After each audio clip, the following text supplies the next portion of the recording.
Hello everyone, in this video we are going to see the asynchronous ripple counter. So we will see first what is the basic difference between synchronous counter and asynchronous counter.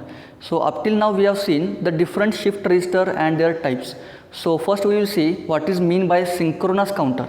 So synchronous counter means the clocks will be applied to all the flip-flops simultaneously at a time. Okay, and asynchronous counter means the clocks will be applied to all the flip-flops at different timings.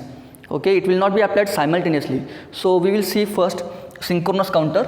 So we have seen, suppose there are 3 flip-flops available and we want to drive all these flip-flops, then the clock signal will be applied to all the flip-flops simultaneously. That is called synchronous counter. And asynchronous counter means the clock will be applied to only first flip-flop and next other flip-flops will be driven by the previous flip-flops. Okay, so here you can see this logic diagram that here the clock signal is applied to first flip-flop only and second flip-flop is driven by the first flip-flop's output, third flip-flop is driven by the second flip-flop's output. Okay, that is Q0 is driving to FF1, Q1 is driving to FF2.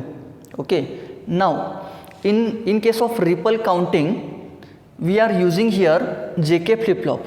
Now why we are using here JK flip-flop? Because in the previous videos, in the previous flip-flops we had used the D flip-flop for ring counter or Johnson counter, but here for ripple counting, that means all numbers we want to count. Okay, so here you can see we have used the 3 flip-flops. So 3 flip-flops means we are having only 3-bit counting. Okay, and 3-bit counting will be 2 raised to n, which is equal to, so here if n equal to 3, then 2 raised to n will become 8, so which is equal to 0 to 7 counting. Okay, so here this ripple counter will count all these combinations 0 to 7 counting. Okay, so that's why the name is given asynchronous ripple counter. Okay, now the JK flip-flops are used in toggle mode. So what is meant by toggle? Toggle means whenever the clock is applied to flip-flop, the output will become toggle. That means if present state is 0, the next state will be 1. If present state is 1, next state will be 0. Okay, so this is what it is called toggle condition, and toggle condition requires J and K should be equal to 1 1. So here J and K is tied to logic 1. This is VCC, that means logic 1. So in practically it should be plus 5 volt, or it is called logic 1 state. Okay, now we will see, now consider that if the clock is applied to flip-flop number 0, then what will happen in case of Q0? So here you can observe the bubble indicates negative or negative edge triggered, and the triangle represents, or this arrow represents, it is the edge triggered. If you will remove this arrow, internal arrow, then it will become level triggered. Okay, level means continuous voltage and triangle means what? Only edge is required there. Okay, either rising edge or falling edge. So the bubble indicates falling edge triggered flip-flop. So the output of these flip-flops will be changed whenever the falling edge will arrive or applied to this flip-flop. Okay, so we'll draw the Q0 output first. Now consider Q0 is initially 0. Okay, and also we will have the Q0, Q1 and Q2. Okay, so consider that Q0 is 0 and its output will be changed whenever the clock is applied and only the falling edge will be appeared on the clock pin. So here the Q0 will be changed on every falling edge like this.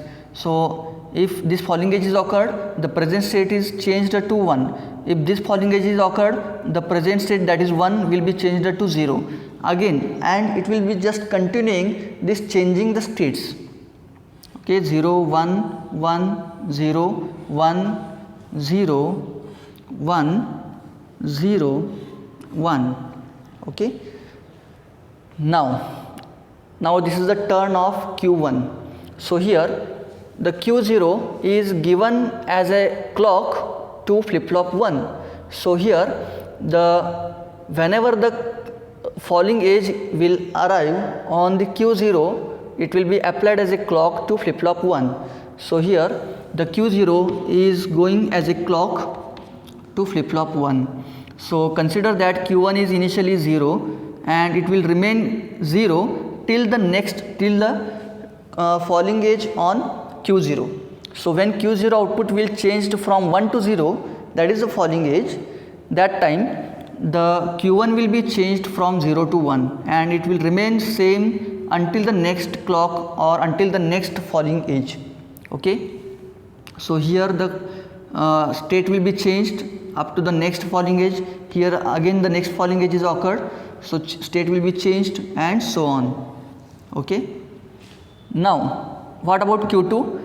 The Q2 will be changed whenever the falling edge is applied to flip-flop 2 and the Q1 is driving flip-flop number 2, that is the Q1 is acting as a clock signal for flip-flop number 2, and whenever the falling edge will applied on flip-flop 2, that time here the falling edge is appeared. So initially suppose Q2 is 0 and it will remain 0 up to the Q1's falling edge. Okay, so here the falling edge is appeared, then Q2 output will change from 0 to 1 and till it will remain constant for the 1 clock time period and it will again change the state. Okay, so this is how the Q0, Q1 and Q2 outputs will just go on changing. Okay, now we will talk in terms of bits. Okay, so this is just the waveform, but we will talk about the bits, the bit value. So Q2 is what?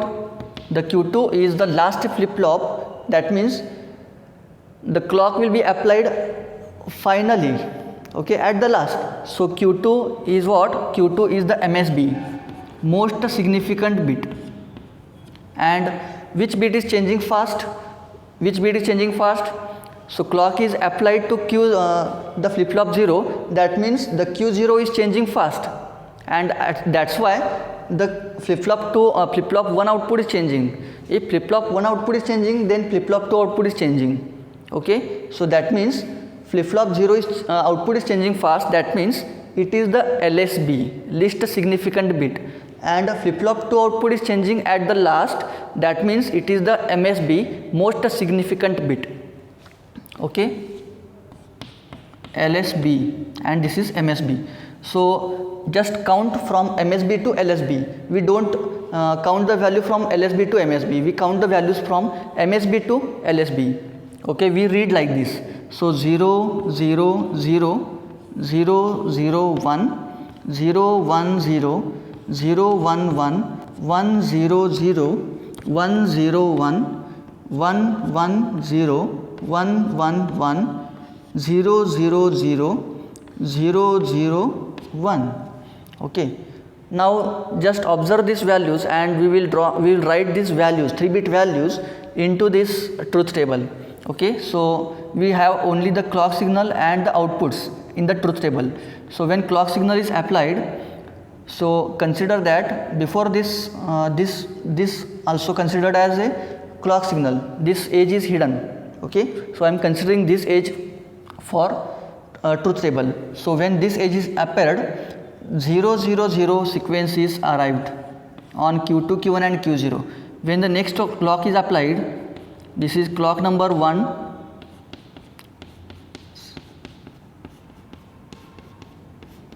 okay, so the total 10 clocks are taken here in the truth table.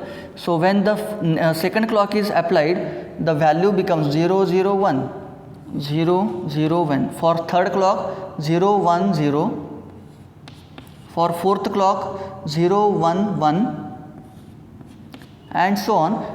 If you observe this, or if you will read this value and put here, then the next value will become 1 0 0 1 0 1, then 1 1 0 1 1 1, the next value will become 0 0 0 0 0 1. Okay, so if you observe these values, the set of this 3-bit value, then you will get repetition from after 1 1 1, because the same value is going on repeating. So again the first value is 0 0 0, okay, the next value is 0 0 1, the same value is repeating here.